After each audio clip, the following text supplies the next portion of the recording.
जोहार झारखंड। मैं निधि आईफिस एकेडमी में आप सभी का स्वागत करती हूँ। संपूर्ण झारखंड का अध्ययन इस क्रम में हम लोग आज पढ़ने वाले हैं प्लामू राज। प्लामू राज में किनका किनका शासन था? प्लामू में शासन था रक्सेर वंश का और उसके बाद आए थे चेरो वंश। तो आज हम लोग इसका अध्ययन करने वाले हैं। इससे पहले एक नज़र डाल लेते हैं कि हम लोग अब तक क्या क्या किए हैं।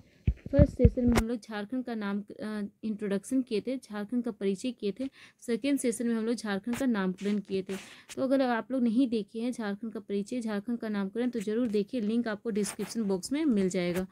इसके बाद हम लोग टॉपिक वाइज इसका डिटेल डिस्कशन किए थे। प्रागैतिहासिक काल में, प्री हिस्टोरिक पीरियड में झारखंड की स्थिति क्या थी, प्रोटो हिस्टोरिक पीरियड में एंड हिस्टोरिक पीरियड में।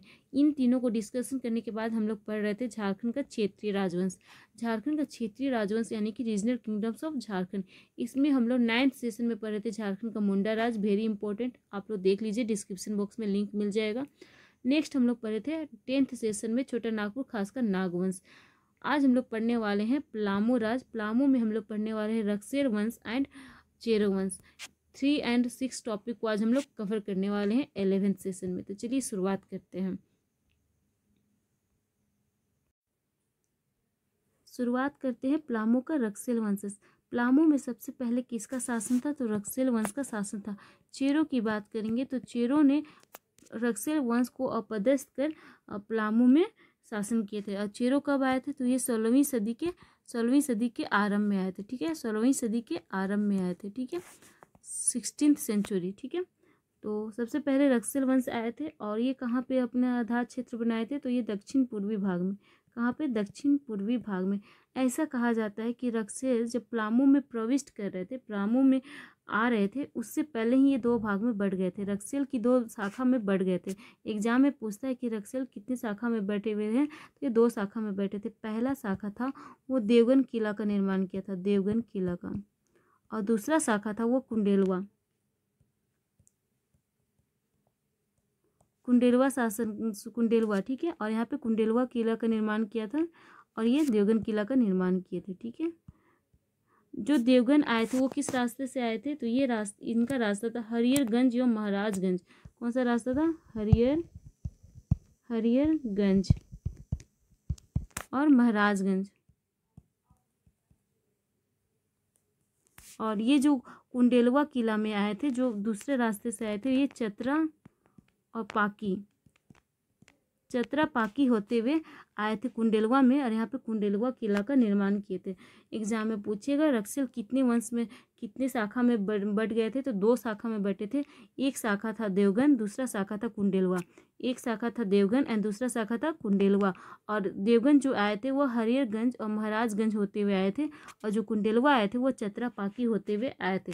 अब पूछेगा, और आपको ऐसा लगता है कि ये पूछेगा कि रक्सेल वंश के प्रथम शासक कौन थे और इसमें कितने शासक हुए, तो इस सब की जानकारी हमें नहीं मिलती है, तो एग्जाम में नहीं पूछेगा। जितना हमें साक्ष्य मिलते हैं, जितना हमें पढ़ना है, एग्जाम में उसी से पूछेगा। तो रक्सेल वंश के बारे में हमें इतना ही जानना है कि रक्सेल वंश की 2 शाखा थी। एक देवगन में निवास किए थे, देवगन किला का निर्माण किए थे, और दूसरा कुंडेलवा में निवास किए थे, कुंडेलवा किला का निर्माण किए थे। ठीक है, और रक्सेल को किन्होंने अपदस्थ किया था? तो रक्सेल को चेरो ने अपदस्थ किया था। ठीक है, कब किए थे? 16वीं सदी के आरंभ में किए थे। कब किए थे? तो 16वीं सदी के आरंभ में किए थे। अब हम आते हैं चेरो वंश के बारे में।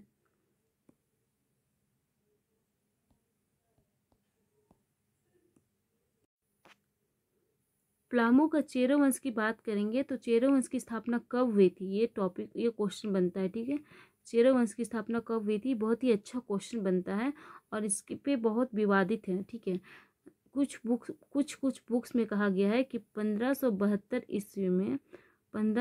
ईस्वी में भगवत राय ने चेरो वंश की स्थापना की थी। ठीक है, बुक का नाम तो हमको उड़ान बुक का नाम याद है, और किस बुक में कहा गया याद नहीं है। ठीक है, उड़ान बुक में कहा गया है 1572 ईस्वी में भगवत राय ने चेरो वंश की स्थापना की थी। लेकिन इसे सत्य मानने से पहले मैं आपको बता दूं कि शेरशाह ने 1538 ईस्वी में अपने सेनापति खवास खां को भेजा था ध्यान से सुनिएगा, चेरों के महाराजा महारत चेरों, महारत चेरों को परास्त करने के लिए, ठीक है, महारत चेरों को परास्त करने के लिए शेरशाह ने 1538 ईस्वी में खवास खां को भेजा था, ठीक है। और इसकी जानकारी हमें कहाँ से मिलती है? तारीख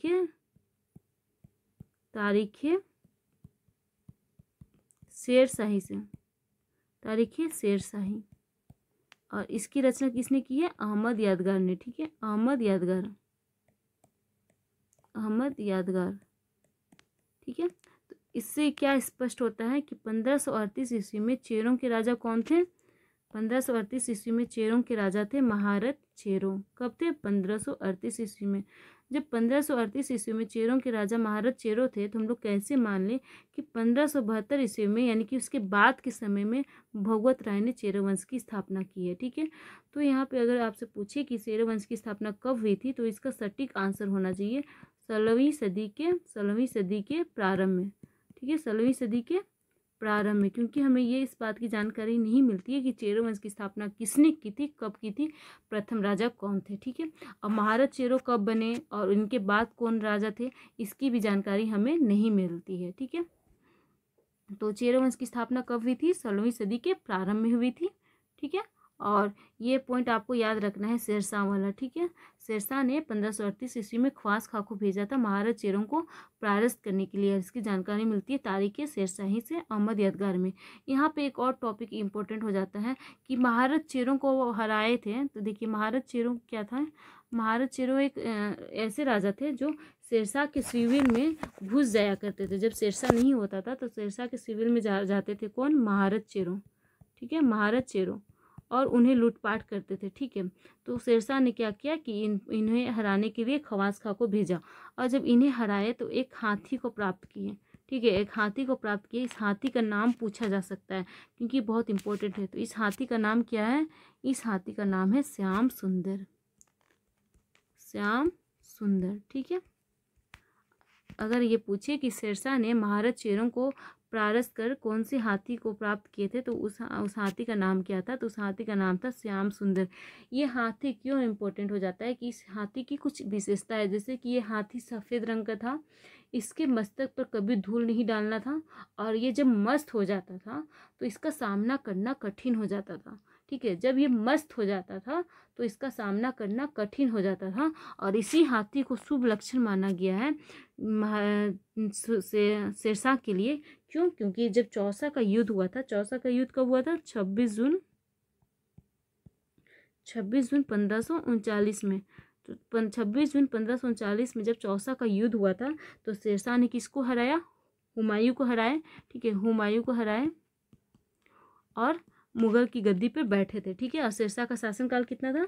1540 से 1539 में हराए थे, 1540 से 1555 ये शासन किए थे, ठीक है। तो इससे श्याम सुंदर हाथी को शुभ लक्षण माना गया है चौसा का युद्ध के लिए, ठीक है। तो ये इम्पोर्टेंट हो जाता है, ठीक है। इसके बाद आते हैं कि चेरो वंश में किन किन राजाओं का शासन था।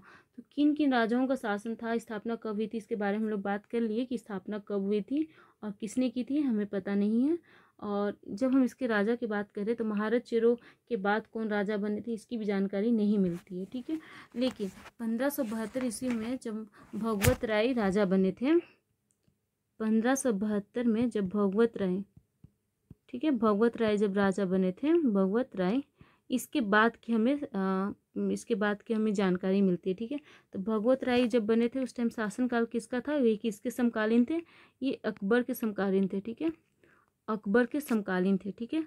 1572 में भगवत राय राजा बने थे, अकबर के समकालीन थे, ठीक है। महारत चेरो के बाद कौन बने थे ये हमें नहीं पता है, ठीक है। इसके बाद भगवत राय के बाद अनंत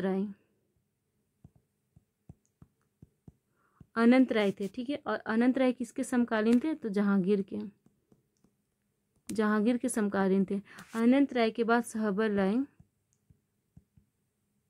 राय जिसे कहीं कहीं पे सबल भी कहा गया है, ये राजा बने थे। ये भी जहांगीर के समकालीन थे। जहांगीर ने सबर को दिल्ली बुलाए थे और दिल्ली में उन्होंने बाघ से युद्ध करवाया था, ठीक है। और बाघ से लड़ते लड़ते इनकी मृत्यु हो गई थी। किनकी मृत्यु हुई थी बाघ से लड़ते लड़ते? सबर राय की मृत्यु हुई थी बाघ से लड़ते लड़ते, ठीक है, जहांगीर के शासनकाल में, ठीक है, जब इनको दिल्ली लाया गया था।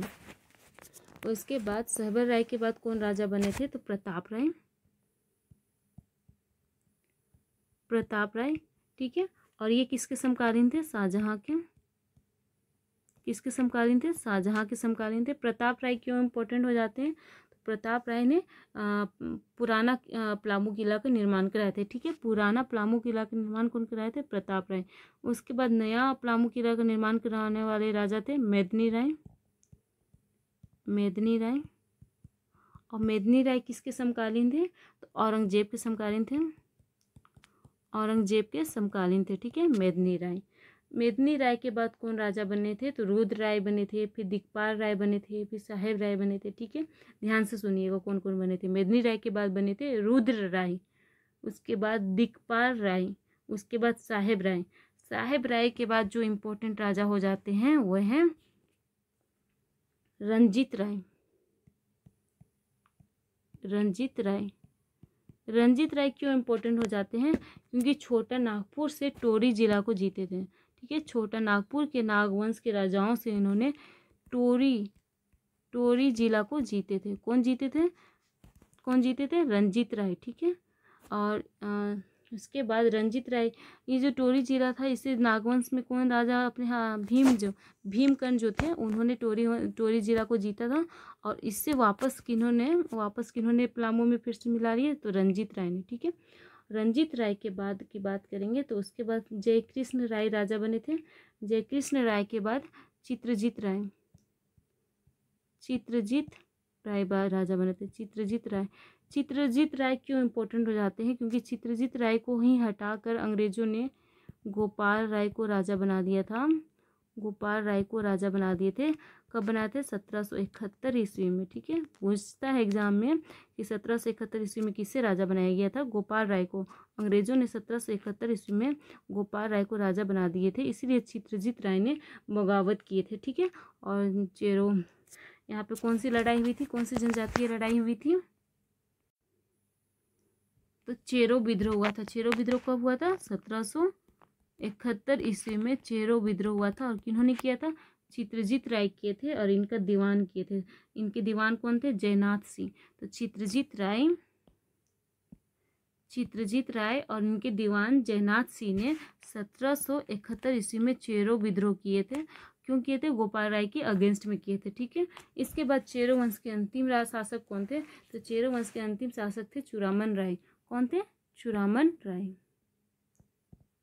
चूड़ामन राय, ठीक है।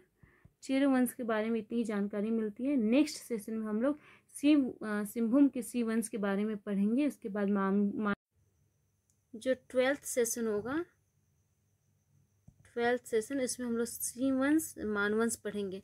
13th सेशन में हम लोग रामगढ़ राज्य, खगड़िया राज्य, पंचेत राज्य, अमठारभूम राज्य पढ़ेंगे 13th सेशन में।